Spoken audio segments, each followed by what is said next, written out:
Hi everyone, and welcome to my wildlife-friendly garden. We moved here 25 years ago, and my dream for the front of the property was to create a garden open to wildlife.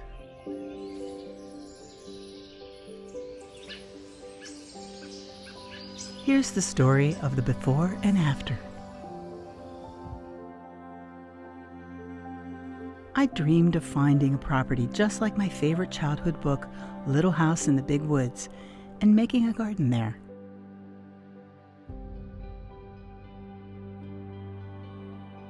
So much potential in the flat open areas in the front of the house, just waiting to be turned into a beautiful habitat.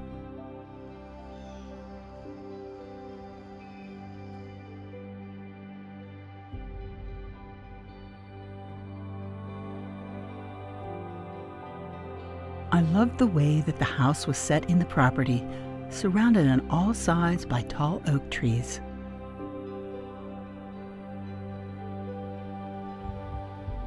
Mature flowering trees would ensure spring bloom while I worked on building a garden.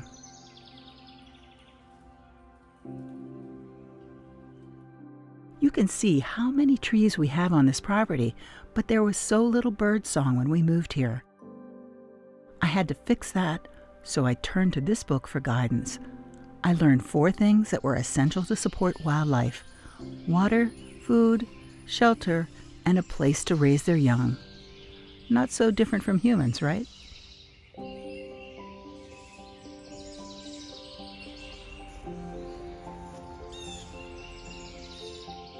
My goal was to combine garden design with habitat building to create practical hardscape that adds structure to the casual plantings. The fence was added to keep deer from the lower garden, but it also created a backdrop for this garden.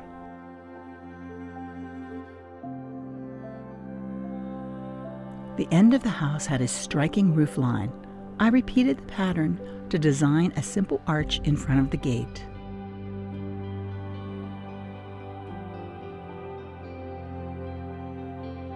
Small trees, shrubs, and perennials were planted in deep beds along the fence to soften the lines and further secure it from the deer.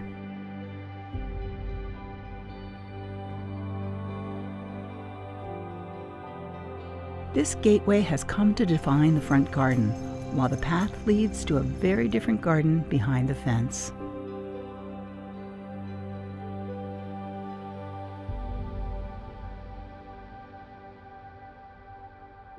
Unfortunately, native plants were not a thing then, so I began planting herbs in the front.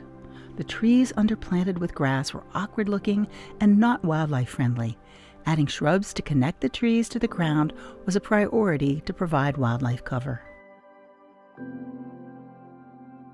I needed a design for this garden, so I turned to a photo editing program to experiment before moving forward. It shaped the design process and reduced costly mistakes.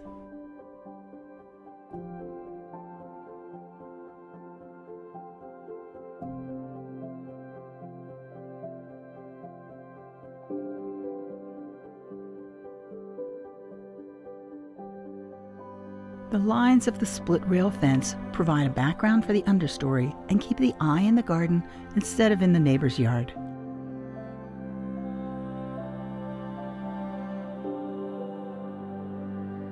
This view shows how the garden relates to the house.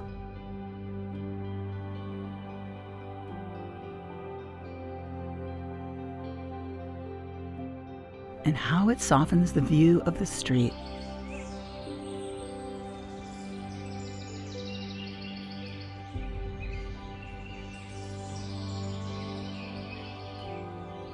Bird baths are a great way to create a focal point, and they serve wildlife at the same time.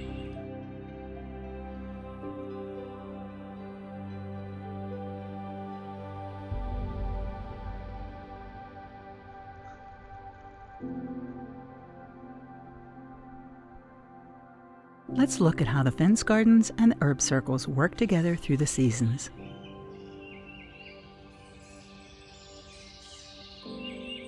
The plantings have evolved over the years. Evergreens and many non-native shrubs were removed to make more room for native plants that could survive the deer pressure and feed a variety of wildlife.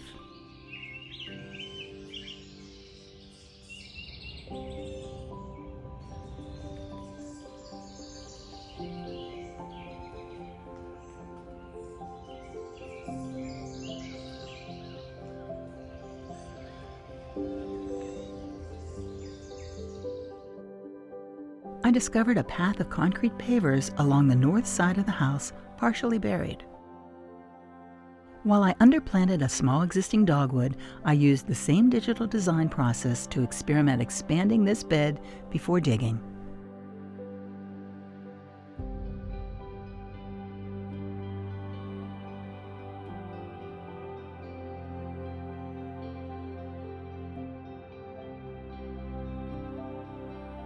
Placing a focal point at the end of a path was a design trick I learned from touring English gardens years before.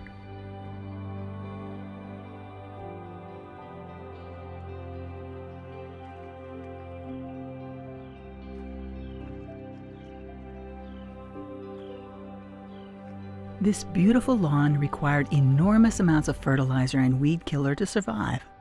Without it, the lawn died and was replaced by a wide path, comfortable for walking, and an opportunity for lining it with spring bulbs and native sedges. Without chemicals, native plants emerged on their own and birdsong increased.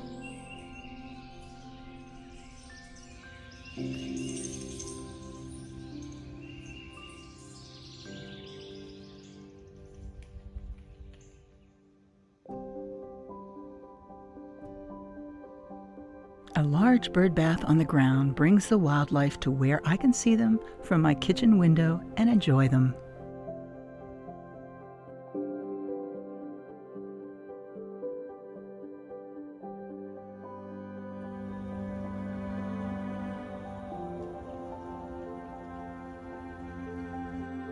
In 2020, I retired from teaching and decided to devote all of my time to the garden.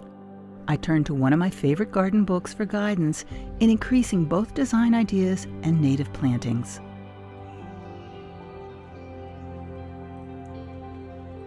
I experimented with a matrix of native grasses and sedges to cover ground and provide a setting for spring bulbs and native plants.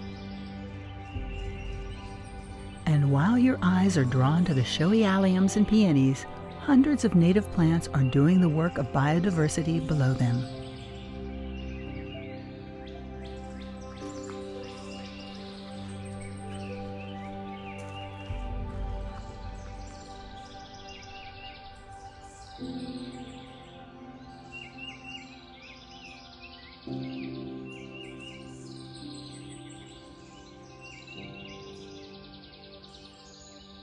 I still include non-natives that feed the bees. The herb circles are now a rich, complex garden that supports wildlife all year round.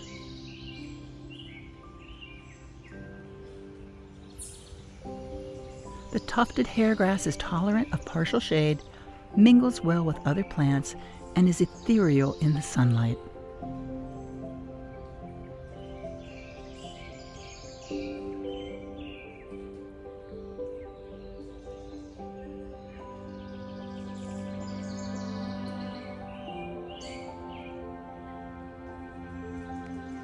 Late summer brings goldenrod and anise hyssop into bloom, a feast for the pollinators.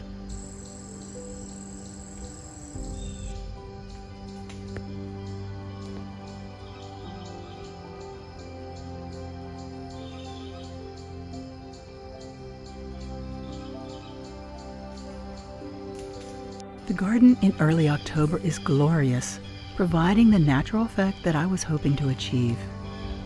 Autumn brings warm foliage color instead of flowers. The seed heads remain all winter to feed the birds and small mammals. The deer continue to wander past my window throughout the seasons, stopping for a drink or a leaf nibble. The bird bath area was replanted with native sedges in October.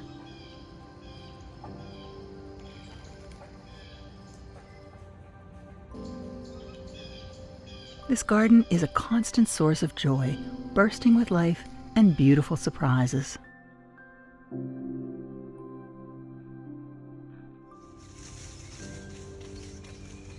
I hope you enjoyed this journey through my garden.